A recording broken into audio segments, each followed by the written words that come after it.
Welcome to the Jamodi podcast, where we interview coaches and leaders to find out not just what they do, but how they do what they do. Becoming the best version of ourselves is Jamodi, just a matter of doing it. What's one thing you would do differently if you could start over in coaching? Well,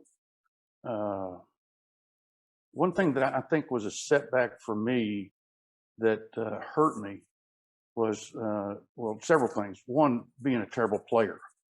Now because I couldn't go out and do the things or demonstrate the things that I wanted to be able to do that as early in my career. I also think that I never worked as a JV coach. And so I never had a mentor, a guy that kind of taught me the game. And so I kind of learned by the seat of my pants. I mean, I just had 1 year in middle school. And then, the first year that I coached, I graduated on a Friday and I coached my first game on a Tuesday in December. And I was running the same stuff that we ran either in high school or middle school. When I was at my best, I was quite a player for the Royal Ambassadors of East Temple.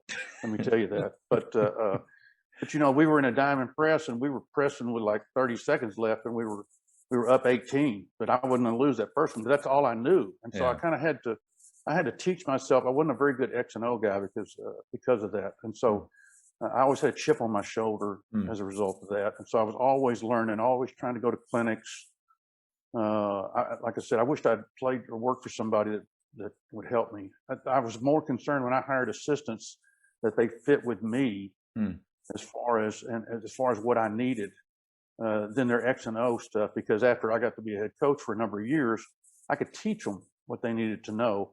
I needed them to be the kind of person that could help me develop players. Whether it's because they could still play, or whether it's their work ethic, their integrity, all the things that go with being what I thought would give them an opportunity to be a head coach.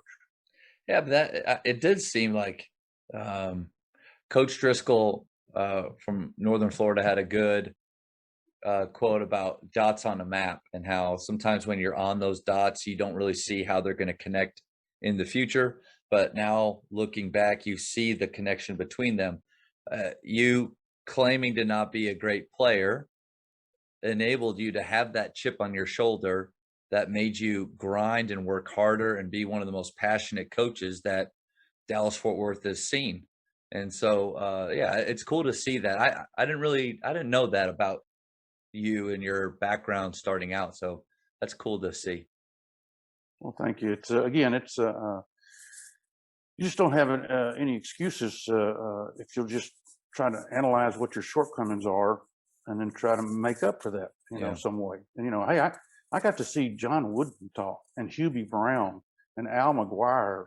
I got to hang around, George Carl and Rick Majerus and Bill Self. I've been very fortunate as a result of my career and the kids I had to be able to draw the very best, from those coaches. And one of the things, I don't know if I think I've told you this before, but we were blessed to have some recruitable athletes throughout my time at the Colony, and a lot of coaches were looking for jobs when they had great players.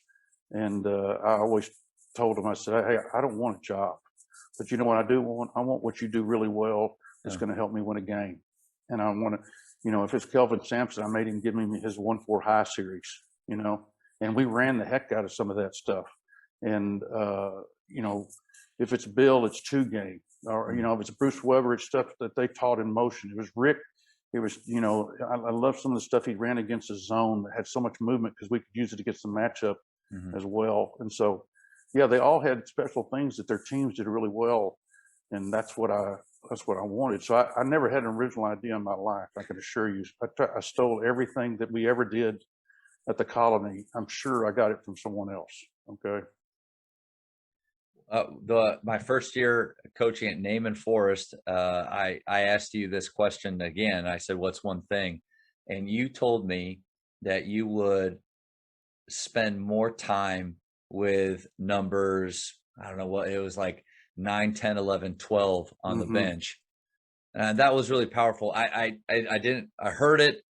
I don't think I used it or thought about it much until, now that I'm not that I'm getting older or anything, but definitely trying to not just focus on the ones that you feel like you have to focus on the most, the guys that are on the floor in that connection. I thought that was powerful from you. I can assure you, Matt, question 23, Hmm. what's the one thing you would do differently if you start over in coaching? Better Yeah. relationship with 9 through 12. Yeah. So what I told you then, however many years ago that was, 14 years ago, Yep. it's still weighing on my heart. Mm. And that doesn't mean that I coached them the same.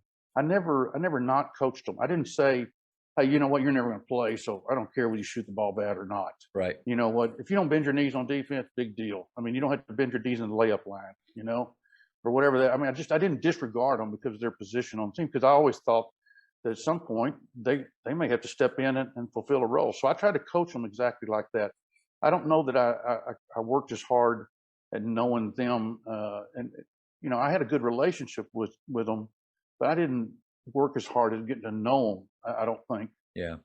as maybe I could have, because again, as I've gotten older, I found the things that were most important to me in coaching.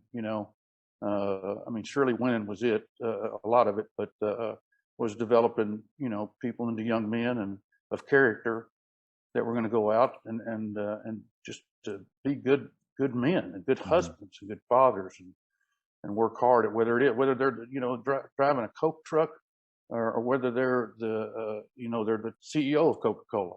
Hmm. You have an opportunity to go out and give your very best every day, and if you don't, then what, you're leaving it at the house, man. Yeah. Thank you for checking out today's episode. Please take a moment to subscribe to this podcast, share it with your fellow coaches, and find us on social media for what's coming up next on the Jamodi podcast. It's just a matter of doing it.